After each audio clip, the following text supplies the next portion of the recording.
বিসমিল্লাহির রহমানির রহিম। ইন্না সালাতি ওয়া নুসুকি মাহইয়া ওয়া মামাতি লিল্লাহি রাব্বিল আলামিন। আজকে পবিত্র ঈদুল আযহা নামাজ উপলক্ষে আগত আমাদের সম্মানিত ইমাম সাহেব, আগত প্রাণপ্রিয় মুসল্লিবৃন্দ, আসসালামু আলাইকুম ওয়া রাহমাতুল্লাহি ওয়া বারাকাতুহু। আসসালামু আলাইকুম ওয়া রাহমাতুল্লাহ। সালামের উত্তর দেওয়া ওয়াজিব, এই জন্য একটু জোরে দেওয়া উচিত সবারই। সম্মানিত উপস্থিতি, আলোচনা ইমাম সাহেবের কাছে শুনছিলেন, ঈদগার কিছু কথা শুনলেন। আসলে আমরা ঈদুল আযহা উদযাপন করব।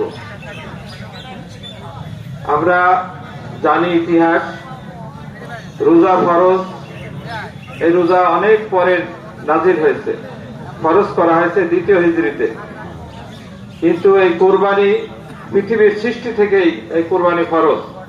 আপনারা ইতিহাস জানেন যে হযরত আদম আলাইহিস সালামের পুত্র হাবিল এবং কাবিল, দুই ভাইয়ের ওইখান থেকেই দ্বন্দ্ব শুরু। দুই ভাই কোরবানি দিয়েছে। সেই সময় শরীয়ত একটা ছিল যে যার কোরবানি কবুল হবে, আকাশ থেকে একটি আগুন এসে সেই কোরবানিকে ভস্মীভূত করে দেবে। আর যারটা পড়ে থাকবে, ওর নিয়ত সহি ছিল না, ওর কোনো কিছুই সহি ছিল না, ওই জন্য ওইটা পড়ে থাকবে। এই অবস্থায় যখন কোরবানি দুই ভাই দিলেন, হাবিল একটা শরীয়ত অনুযায়ী শেষ করে দিলেন অগ্নিদগ্ধ করে, আর কাবিল একটা পড়ে থাকলো। ওখান থেকে দ্বন্দ্ব শুরু হলো, তোমারটা কবুল হইলো, আমারটা হইলো না। কাবিল বড়, হাবিল ছোট। কাবিলের শক্তি সামর্থ্য বেশি ছিল। কাবিল বলল যে আমারটা কবুল হলো না, তোমারটা হলো, তোমাকে আমি দেখে নেব। কিন্তু ওই ফয়সালা তো তার হাবিলের হাতে না, ফয়সালা তো মহান রবের হাতে। সম্মানিত উপস্থিতি, সেইখান থেকে দ্বন্দ্ব সরো, সেইখানে কাবিল হাবিলকে মেরে ফেললো। এর লম্বা ইতিহাস। আজকে যদি সেই শরীয়ত বাস্তবায়ন হতো, থাকতো চলমান, আমাদের কতজন না কোরবানি যে ওইরকম পড়ে থাকতো তার হিসাব নেই, ঠিক কিনা? এই জন্য নিয়ত হচ্ছে সহি। ইন্না সালাতি ওয়া নুসুকি মাহইয়া ওয়া মামাতি লিল্লাহি রাব্বিল আলামিন। আমার নামাজ, আমার যাবতীয় ইবাদত, আমার জীবন, আমার মৃত্যু সব হবে আল্লাহর জন্য। তা না হলে শুধু লোক দেখানো যদি আমাদের হয়, তাহলে এটা আল্লাহ তাআলার কাছে কবুল হবে না। সম্মানিত উপস্থিতি, এই জন্য আমরা এই দিকটা খেয়াল রাখবো। আমাদের সবাইকে একদিন আল্লাহ তাআলার কাছে ফিরে যেতে হবে। সেই ফিরে যাওয়ার থেকে আমরা কেউ নিষ্কৃতি পাবো না। আমরা আজকের ঈদের ময়দানে আমরা আলোচনা করে 8টায় আমরা নামাজ দিলাম। আজকে সকালে এত কিসের কাজ ছিল আমাদের। 7:30টার মধ্যে যদি আসতাম, ইমাম সাহেবের কাছ থেকে আমরা কোরবানি সম্পর্কে অনেক গুরুত্বপূর্ণ আলোচনা আমরা শুনতে পারতাম, ঠিক কিনা? কিন্তু আমাদের আজকের দিনের 2টা ঘন্টা স্যাক্রিফাইস করার মানসিকতা আমাদের নেই। আমাদের 5টায় নামাজ শেষ হয়ে গেছে ফজরের, এরপরও 3টা ঘন্টা এই অঞ্জনগাছি গ্রামের এই মাথা থেকে ওই মাথায় হেঁটে আসতে আধা ঘন্টা সময় লাগতে পারে খুব বেশি। আমরা সেইটা বারবার বলার পরও আমরা বোঝাতে পারলাম না। সম্মানিত উপস্থিতি, এই সময়ের অনেক দাম। আল্লাহ তাআলা সময়ের কসম খেয়েছেন, ওয়ালাস ইন্নাল ইনসানা লাফি খুস। সময়ের কসম, সকল মানুষ ক্ষতির মধ্যে নিমজ্জিত। ইল্লাল্লাযীনা আমানু, যারা ঈমান এনেছে, ওয়ামিলুস সালিহাত, যারা ভালো কাজ করেছে, নেক কাজ করেছে, ওয়া তাওয়াসাউ বিল হক ওয়া তাওয়াসাউ বিস সাবর, যারা হকের দাওয়াত দিয়েছে এবং ধৈর্য ধারণের পরামর্শ দিয়েছে। সম্মানিত উপস্থিতি, ধৈর্য একটা বড় গুণ।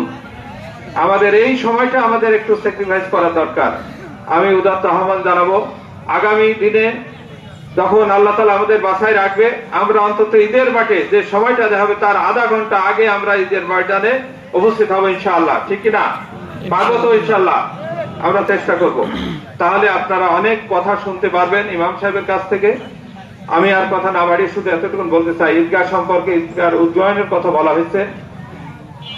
এই যে কষ্ট করে আমরা নিচে একটা চট দিয়ে কোন রকমে ব্যবস্থা করেছে, এটা খুব যথার্থ নয়। কাতার ঠিক থাকছে না, সোজা করতে পারছে না।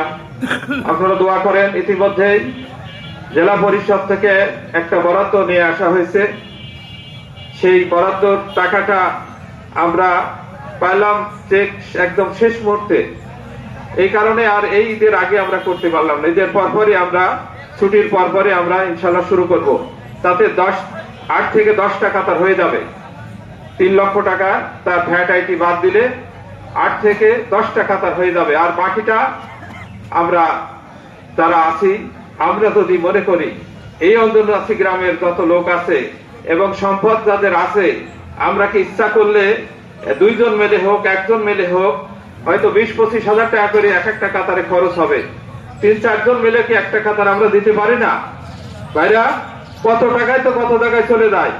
আপনারা নিয়োগ করবেন যে আমরা এই সরকারি অনুদান দ্বারা 8 থেকে 10টা কাতার হবে।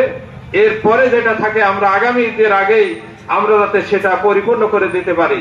20-22টা কাতার করলে আমাদের টোটাল ঈদগাহ মাঠ কমপ্লিট হয়ে যাবে ইনশাআল্লাহ। আমরা পারবো তো ইনশাআল্লাহ? কারা কারা পারার একটু হাত উঁচু করে দেখান তো। আমরা চেষ্টা করবো, কম বেশি আমরা সবাই শরীক হবো ইনশাআল্লাহ। আমরা কম বেশি সবাই শরীক হবো ইনশাআল্লাহ। কত টাকা কত দিকে চলে যায়, আমরা একটু ভালো কাজে আমরা ব্যয় করবো ইনশাআল্লাহ। সম্মানিত উপস্থিতি, আমাদের সময় হয়ে গেছে, আর সময় বাড়ানো যাচ্ছে না। আমরা অনেক সময় দিয়েছি, এরপরেও যারা আসতে পারে দ্রুত, যারা পথে আছেন এখনই শুরু হবে নামাজ, দ্রুত বেড়ে আপনারা সুদা করে নেন। আর একটু অনুরোধ করবো, সবাই একটু মেহরবানি একটু দাঁড়ান তো, কাতারটা সুদা করে নেন।